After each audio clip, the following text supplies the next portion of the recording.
नमस्कार दर्शक बंधु, चलतु जाणिबा पूजारे लागिथिबा नड़िया खराब बाहरले कौन संकेत देइथाए।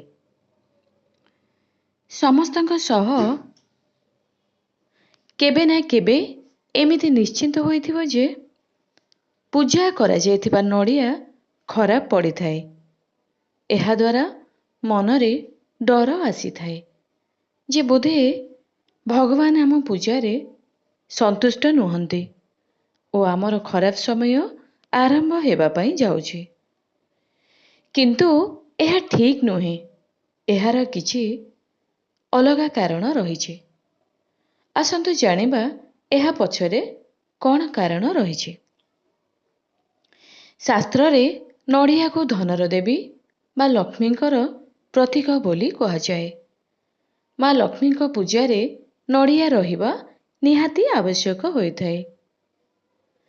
शास्त्र रे कहा जाइछि कौनसी भी पूजारे नड़िया बा श्रीफल निश्चय दरकार। नड़िया बिना कौनसी पूजा संपूर्ण हुए नहीं। कौनसी भी पूजारे नड़िया भांगिबा उचित बोली कहा जाए, कारण समस्त कार्य बिना विघ्ନରେ समाप्त होइथाए। पूजारे लागिथिबा नड़िया खराब बाहरले अशुभ नुहे, बरं शुभ अटे, कारण भगवान सेही नड़िया को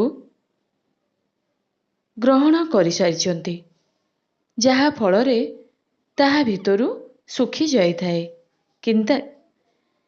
किंबा खराब देखा जाइथाए।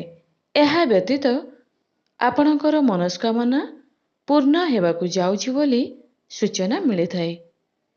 एही समयरे आपण जहा भी मागंती ताहा पूर्ण होइथाए। एथिपाई जदि नड़ियाटी खराब बा सुखी जाइथाए, तेबे जानिबे जे ताहा भगवानक द्वारा ग्रहण होई जाइछि। जदि नड़ियाटी भल अछि, तेबे ताकु पूजा परे बांटी दियंतु, एहा शुभ अटे। एहा व्यतीत जदि मिठा आदि भोग लगाई थांती, तेबे ताकु मध्य बांटीबा शुभ बोली कहा जाइथाए।